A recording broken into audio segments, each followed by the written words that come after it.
పూరా local. Welcome to పూరా local. ప్రియుడి కోసం పెళ్లి చేసుకున్న భర్తను చంపుతున్న ఘటనలు ఇటీవల కాలంగా ప్రతిరోజు చూస్తూనే ఉన్నాం. ఇలాంటి ఘటనలు చూసినప్పుడు ముఖ్యంగా అబ్బాయిలు పెళ్లంటేనే భయపడుతున్నారు. తాజాగా ఇలాంటి ఘటనే జోగులాంబ గద్వాల్ జిల్లాలో చోటు చేసుకుంది. తేజేశ్వర్ అనే యువకుడికి కర్నూలుకు చెందిన ఐశ్వర్య అనే యువతితో పెళ్లి ఫిక్స్ అయింది. అయితే వీరిద్దరి పెళ్లికి 5 రోజుల ముందు ఐశ్వర్య కనిపించకుండా పోయింది. కర్నూలులోని ఓ బ్యాంక్ ఉద్యోగితో ఐశ్వర్యకు అక్రమ సంబంధం ఉందని, అతనితోనే వెళ్లిపోయిందని అందరూ అనుకున్నారు. కానీ పెళ్లికి 2 రోజుల ముందు ఐశ్వర్య తిరిగి ఇంటికి వచ్చింది. తాను ఎవరితోనూ వెళ్లిపోలేదని, కట్నం కోసం తల్లి పడుతున్న ఇబ్బంది చూసి తట్టుకోలేక తన స్నేహితురాలు ఇంటికి వెళ్లిపోయానని ఐశ్వర్య తేజేశ్వర్ కు చెప్పింది. ఐశ్వర్యను నమ్మిన తేజేశ్వర్ ఇంట్లో వాళ్ళకి ఇష్టం లేకపోయినా ఐశ్వర్యను పెళ్లి చేసుకున్నాడు.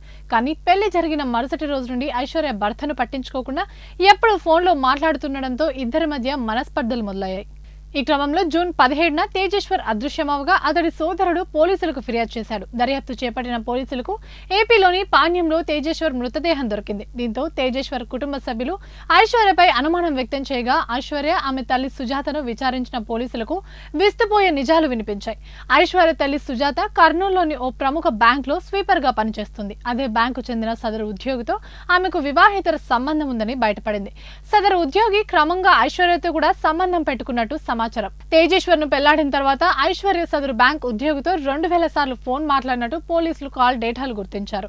ఈ క్రమంలో తన సంబంధానికి అడ్డుగా ఉన్న తేజేశ్వర్ అడ్డు తొలగిస్తే అతని ఆస్తి తమ సొంతమవుతుందని హత్యకు పథకం వేశారు. ముందస్తు పథకం ప్రకారం కొంతమంది వ్యక్తులు జూన్ 17న తేజేశ్వర్ ను కలిసి తాము 10 ఎకరాల పొలం కొంటున్నామని దాన్ని సర్వే చేయాలని చెప్పి గద్వాల్లో కారు ఎక్కించుకుని తీసుకెళ్లారు. కారులోనే తేజేశ్వర్పై కత్తులతో దాడి చేసి గొంతు కోసి చంపి మృతదేహాన్ని పాణ్యం సమీపంలోని సుగాలిమెట్టు వద్ద పడేశారని విచారణలో బయటపడింది. ప్రస్తుతం పరారీలో ఉన్న బ్యాంక్ ఉద్యోగి కోసం గాలింపు చర్యలు కొనసాగుతున్నాయని పోలీసులు తెలిపారు.